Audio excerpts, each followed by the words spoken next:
നമുക്കെല്ലാവർക്കും അറിയാം, കൊച്ചി നമ്മുടെ സംസ്ഥാനത്തിൻ്റെ വാണിജ്യ തലസ്ഥാനം മാത്രമല്ല, അത് മയക്കുമരുന്നിൻ്റെ കൂടി തലസ്ഥാനമാണെന്നുള്ള അക്കാര്യം നമുക്ക് നേരത്തെ തന്നെ ബോധ്യമുള്ളതാണ്. അവിടെ നിന്നാണ്, ഒരു ഹോട്ടലിൽ നിന്നാണ് ഷൈൻ ടോം ചാക്കോ എന്ന് പറയുന്ന വിഖ്യാതനായിട്ടുള്ള നടനെ പോലീസ് പിടികൂടാൻ ശ്രമിച്ചപ്പോൾ അദ്ദേഹം മാരകമായിട്ടുള്ള ഒരു മാരത്തോൺ ഓട്ടം ഓടിക്കൊണ്ട് അവരിൽ നിന്ന് രക്ഷപ്പെട്ടത്. പിൽക്കാലത്ത് അദ്ദേഹത്തെ പിടികൂടുകയും ഈ കുറ്റങ്ങളൊക്കെ സമ്മതിക്കുകയും അദ്ദേഹത്തിൻ്റെ അച്ഛൻ മാപ്പ് ചോദിക്കുകയും കുടുംബത്തിൽ വലിയ പ്രശ്നങ്ങൾ ഉണ്ടാവുകയും ആഘാതം ഉണ്ടാവുകയും ചെയ്തു. എന്തായാലും ഇപ്പോൾ ഷൈൻ ടോം ചാക്കോയുടെ പേര് നമ്മൾ കേൾക്കാറില്ല, സിനിമയിലും കേൾക്കാറില്ല, കൊച്ചിയിലും കേൾക്കാറില്ല, മയക്കുമരുന്നിൻ്റെ കാര്യത്തിലും കേൾക്കാറില്ല. അദ്ദേഹത്തിൻ്റെ അച്ഛൻ ഈ സംഭവം മൂലമായിരിക്കണം ഹൃദയസ്തംഭനം വന്ന് മരിച്ചു. അങ്ങനെ ഹൃദയസ്തംഭനം അല്ലെങ്കിൽ ഹൃദ്രോഗം അനുഭവിക്കുന്ന ധാരാളം പേർ കേരളത്തിലുണ്ട്, പ്രത്യേകിച്ച് കൊച്ചിയിൽ. സമൂഹത്തിലെ ഉന്നതരമായിട്ടുള്ള കുടുംബങ്ങളിൽ നിന്ന്, വലിയ കുടുംബങ്ങളിൽ നിന്ന്, വലിയ ഉദ്യോഗസ്ഥരുടെ കുടുംബങ്ങളിൽ നിന്ന് ധാരാളം ആളുകൾ ഈ മയക്കുമരുന്നിൻ്റെ ആ ലഹരിക്ക് അടിമപ്പെട്ടിരിക്കുകയാണ്. മയക്കുമരുന്നെന്ന് പറയുന്ന പണ്ടത്തെ കഞ്ചാവൊന്നുമല്ല, കഞ്ചാവിൻ്റെ പുതിയ രൂപങ്ങളും ഭാവങ്ങളും ഒക്കെയാണ് ലഹരിയായിട്ട് വരുന്നത്. കഞ്ചാവിൻ്റെ ഹൈബ്രിഡ് രൂപാന്തരങ്ങൾ വരുന്നു. അതുപോലെ തന്നെ അതിൻ്റെ കെമിക്കലി മോഡിഫൈഡ് ആയിട്ടുള്ള രൂപങ്ങൾ വരുന്നു. മെറ്റാപിഥമൈൻ എന്നൊക്കെ പറയുന്ന പേര് കേട്ടിട്ടേ ഉള്ളൂ, ഞാൻ കണ്ടിട്ടില്ല. അങ്ങനെയുള്ള സാധനങ്ങൾ വരുന്നു. അതിൻ്റെയൊക്കെ ലഹരി എന്ന് പറയുന്നത് ഈ കഞ്ചാവിനെയും ഒക്കെക്കാൾ 100-200% കൂടുതലാണെന്ന് പറയുന്നു. അതെന്തൊരു ലഹരിയാണ് എന്നുള്ളത് അറിയില്ല. എന്തായാലും അവസാനം അവരുടെ നാശത്തിലാണ് കലാശിക്കുന്നത്. അതുപോലെ തന്നെ നമ്മുടെ സമാധാനം തകർക്കുന്ന രീതിയിലാണ് ഈ സാമൂഹിക വിരുദ്ധരായിട്ട് മാറുന്ന മയക്കുമരുന്നിൻ്റെ അടിമകൾ പെരുമാറുന്നത്. കുടുംബത്തെ മാത്രമല്ല, നാടിനെയും തകർക്കുന്ന തരത്തിലുള്ള ബോധശൂന്യതയിലേക്കാണ് അവരെ യാത്ര ചെയ്യുന്നത് എന്നുള്ളതാണ്. ഈ ഷൈൻ ടോം ചാക്കോ എവിടെയാണോ കഞ്ചാവുമായിട്ട് പിടിക്കപ്പെടാൻ സാധ്യതയുണ്ടായിരുന്നത്, അതേ സ്ഥലത്ത് വെച്ച് തന്നെയാണ് ഈ പുതിയ കൂട്ടം VIP-കളെ ഇപ്പോൾ അറസ്റ്റ് ചെയ്തിരിക്കുന്നത്. സമൂഹത്തിലെ ഉന്നത ശ്രേണിയിലുള്ള പല അഭിഭാഷകരുണ്ട്. അതിലെ ഒരു ഡോക്ടറുണ്ട്. ഡോക്ടറുടെ പേര് ഡോക്ടർ നെയ്ത്തലവി ഫാത്തിമ എന്നാണ് നമുക്ക് മനസ്സിലാവുന്ന വിവരം. അതുപോലെ തന്നെ ഈ ഉന്നതന്മാരിലെ ഒരു ഹോട്ടൽ ഉടമയുണ്ട്, ഒരു റെസ്റ്റോറൻ്റ് ഉടമയുണ്ട്. അങ്ങനെ വലിയൊരു സംഘം ആൾക്കാരാണ് ഇവിടെ മയക്കുമരുന്ന് ഉപയോഗം അതിൻ്റെ തൊണ്ടിയുമായിട്ട് പിടിക്കപ്പെട്ടു. ഷൈൻ ടോം ചാക്കോയുടെ കാര്യത്തിൽ അങ്ങനെ ഒരു പിടുത്തം നടന്നിട്ടില്ല. അദ്ദേഹം രക്ഷപ്പെട്ടു, തൊണ്ടി എവിടെ ഇരുന്നു. അങ്ങനെയാണല്ലോ സംഭവിച്ചത്.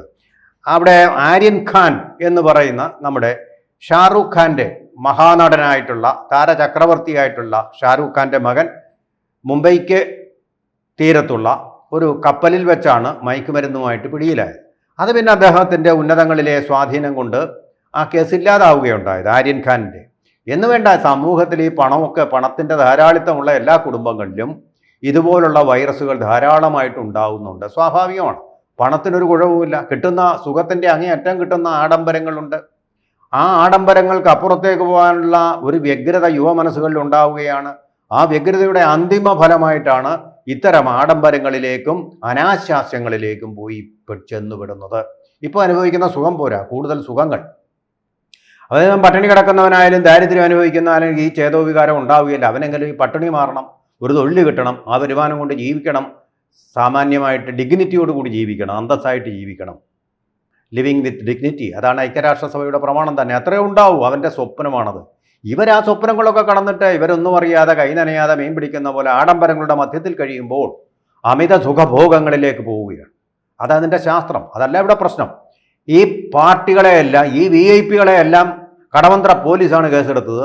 ആ പോലീസ് സ്റ്റേഷൻ ജാമ്യത്തിൽ വിട്ടയച്ചത്. മയക്കുമരുന്നിനെതിരെ വമ്പിച്ച ക്യാമ്പയിൻ ദേശീയാടിസ്ഥാനത്തിലും സംസ്ഥാന അടിസ്ഥാനത്തിലും നടക്കുകയാണ്. സാധാരണ മെഡിക്കൽ സ്റ്റോറുകളിൽ പോയാൽ നമുക്കിന്നൊരു ഉറക്ക ഗുളിക കിട്ടില്ല. കാരണം അത് ഹൈലി റെക്കമെൻഡഡ് ആയിട്ടുള്ള ഡോക്ടറെ കുറിച്ച് തന്ന് അതിൻ്റെ ഡേറ്റ് നോക്കി അതിന് ബോധ്യം വന്നാൽ അല്ലാതെ ഇവർ തരില്ലെന്ന് മാത്രമല്ല, പല മെഡിക്കൽ സ്റ്റോറുകൾ എന്തിനായി റിസ്ക് എടുക്കുന്നതെന്ന് പറഞ്ഞ് ആ സാധനങ്ങളൊക്കെ സ്റ്റോക്കില്ലാതായിട്ടുണ്ട്. കാരണം ചില രോഗങ്ങൾക്ക്, ഉദാഹരണത്തിന് വമ്പിച്ച ബ്ലഡ് പ്രഷർ, അങ്ങനെയുള്ള രോഗം വന്നു കഴിഞ്ഞാൽ ഉറക്കം വരാൻ പറ്റില്ല, അവർക്ക് ഉറക്കം വരില്ല. അതാണ് ബ്ലഡ് പ്രഷർ കൂടിയുള്ള ഒരു കുഴപ്പമുണ്ടാകുന്നത്. ഡോക്ടർമാർ പറയുന്ന കാര്യമാണ് ഇത്, ഞാൻ ഡോക്ടറല്ല. അപ്പോൾ ആ പ്രഷർ നോർമലാവണമെങ്കിൽ ഇത് ഉറക്കം നന്നായിട്ട് കിട്ടണം. ഉറക്കം നന്നായിട്ട് കിട്ടിയ ഒരു പ്രശ്നവുമില്ല, ഒരു പ്രഷറും ഉണ്ടാവില്ല, സുഖമായ ഉറക്കം.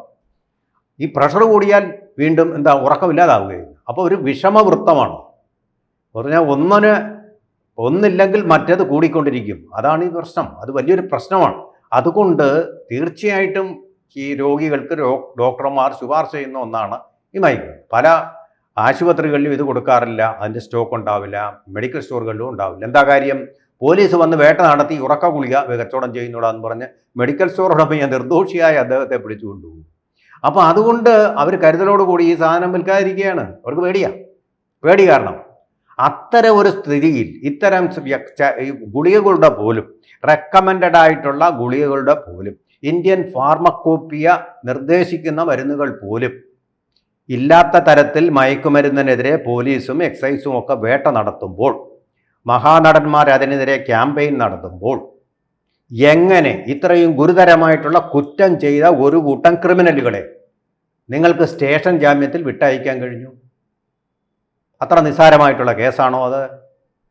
ഒരു തലമുറയെ, ഒരു സമൂഹത്തെ മുഴുവൻ നശിപ്പിക്കാൻ പോകുന്ന വീര്യമുള്ള മയക്കുമരുന്നുകളുമായിട്ടാണ് കണ്ടുപിടിക്കപ്പെട്ട ഹൈബ്രിഡ് ഇനത്തിൽപ്പെട്ട അത് ഉഗ്ര വിഷമുള്ള പാമ്പെന്ന് പറയുന്നത്. പാമ്പെന്ന് പറയാറുണ്ട് ഈ മയക്കുമരുന്ന് കഴിച്ചവരെ. അതിനേക്കാൾ വലിയ വിഷമുള്ള സംഭവങ്ങളാണ് ഇതൊക്കെ കഴിച്ചിരിക്കുന്നത്. അതുമായിട്ട് പിടിക്കപ്പെട്ടിട്ടും അവരെ സ്റ്റേഷൻ ജാമ്യത്തിൽ വിടാൻ ആരാണ് ശുപാർശ ചെയ്തത്? അവിടെ ഉന്നതങ്ങളിലെ ശുപാർശ ഉണ്ടായിട്ടുണ്ട്. അങ്ങനെ പോലീസ് ചെയ്തിട്ടുണ്ടെങ്കിൽ പോലീസ് ചെയ്ത് വളരെ നിരുത്തരവാദിത്തപരമായ കുറ്റകൃത്യം തന്നെയാണ്. ഇതിലിപ്പോൾ പറയുന്നതിലെ പ്രധാനപ്പെട്ട ഒരു ഘടകം എന്ന് പറയുന്നത്, പ്രധാനപ്പെട്ട ഒരു കണ്ണി എന്ന് പറയുന്നത് ഷാജി ഫെർണാണ്ടസ് എന്ന് പറയുന്ന തിരുവനന്തപുരത്തുകാരനാണ്, കൊച്ചിക്കാരനല്ല അദ്ദേഹം. ഷാജി ഫെർണാണ്ടസ്, അദ്ദേഹത്തിൻ്റെ ചുരുക്കപ്പേര് ഷോൺ എന്നാണ്. അപ്പോൾ അദ്ദേഹത്തിൻ്റെ ഉന്നതങ്ങളിലെ സ്വാധീനത്തിൻ്റെ ഫലമായിട്ടായിരിക്കും ഇവരെ സ്റ്റേഷൻ ജാമ്യത്തിൽ വിട്ടയച്ചിരിക്കുന്നത്. അപ്പോൾ ആരെയും പേടിക്കണ്ട, പോലീസിനെയും പേടിക്കണ്ട. ഇങ്ങനെ സ്റ്റേഷൻ ജാമ്യം കിട്ടുവാണെങ്കിൽ സുഖമല്ലേ, ഒരു പീഡനവും കിട്ടത്തില്ല, VIP കളല്ലേ ഇവരെ. എന്ന് മാത്രമല്ല, ഹോട്ടലിനുള്ളിൽ മാത്രം ഒതുങ്ങിയില്ലേ അവരുടെ ലഹരി ഉപയോഗവും ഉപഭോഗവും. കടലിൽ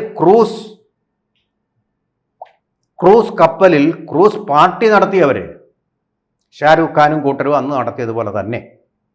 പാവ അവരെ പിടിച്ച പോലീസുകാരൻ, അദ്ദേഹം ദളിത വിഭാഗത്തിൽപ്പെട്ട ആളായിരുന്നു. അതുകൊണ്ടാണോ എന്നറിയില്ല, അദ്ദേഹത്തിനെ പറഞ്ഞു വിട്ടു, അവിടുന്ന് പറഞ്ഞു വിട്ടു, ആ ദൗത്യം അവസാനിപ്പിച്ചു.